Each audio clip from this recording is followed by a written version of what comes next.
যারা আল্লাহ প্রদত্ত বিধান দিয়ে বিচার করে না, তারা কুফরি করলো, তারা ফাসিক, তারা জালেম।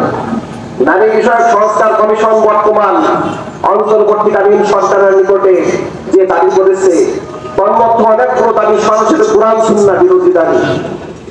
তাদের একটি দাবি হলো এই যে প্রত্যেক সম্পত্তি ছেলে যতটুকু পাবে মেয়েও ততটুকু পাবে। আর পবিত্র কোরআন বলে ছেলে যতটুকু পাবে মেয়ে তার অর্ধেক পাবে। কারণ হলো ছেলের উপর সামাজিক অনেক দায়বদ্ধতা আছে, পক্ষান্তরে মেয়ের উপর অনুরূপ কোনো দায়বদ্ধতা নেই। তাই এই ক্ষেত্রে ছেলেকে দেওয়া হয়েছে ডাবল এবং মেয়েকে দেওয়া হয়েছে তার অর্ধেক।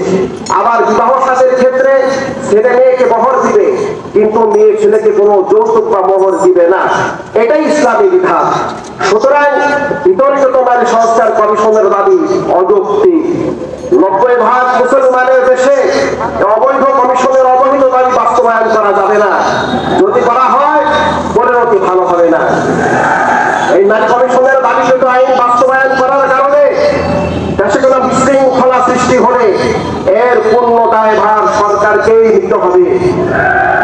এই কমিশনের আরেকটি দাবি হলো এদেশের প্রকৃতাদের যৌন কর্মী হিসাবে বৈধতা দিতে হবে। তাদেরকে দাবিটিও সরাসরি কোরআন সুন্নাহ বিরোধী। ইসলাম এটিকে কর্ম মনে করে না, বরং অপরাধ মনে করে। আর যারা কোনো অপরাধকে বৈধ মনে করে বা এর বৈধতার স্বীকৃতি প্রদান করে, তারা সবচেয়ে বড় অপরাধী, তারা সবচেয়ে বড় মানবতা বিরোধী। যদি এ সকল অপরাধকে স্বীকৃতি প্রদান করা হয়, ঘরে ঘরে অশান্তির আগুন জ্বলবে, যুবক যুবতীদের সহ পুরা সমাজ নষ্ট হয়ে যাবে।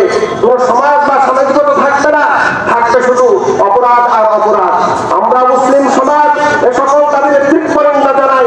আমরা আমাদের মা বোনদেরকে মা বোনের পরিচয় দেখতে চাই, কর্তা হিসাবে নয়। আমরা আমাদের এ সমাজকে সুন্দর সমাজ হিসাবে দেখতে চাই, নষ্ট সীমা সমাজ হিসাবে নয়। বারবার সতর্ক করার পরেও যদি এই সমাজকে নষ্ট করার পায়তারা করা হয়, হিংসাশীল নষ্ট এজেন্ডা বাস্তবায়ন করার চেষ্টা হয়, তবে তাদের বিরুদ্ধে আমরা সমাজ রক্ষার যুদ্ধে অবতীর্ণ হব।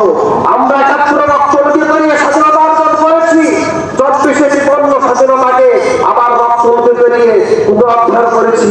আবার যদি আমাদের স্বাধীনতা হরণ করার চেষ্টা করা হয়, দেশ সমাজকে নষ্ট করার প্রয়াস করা হয়, তবে আমরা ঘরে বসে থাকবো না। ইসলাম ও মুসলিম রক্ষার নতুন যুদ্ধ অবতীর্ণ হব। দেশ জাতীয় সমাজ রক্ষার নতুন যুদ্ধ অবতীর্ণ হবে ইনশাআল্লাহ।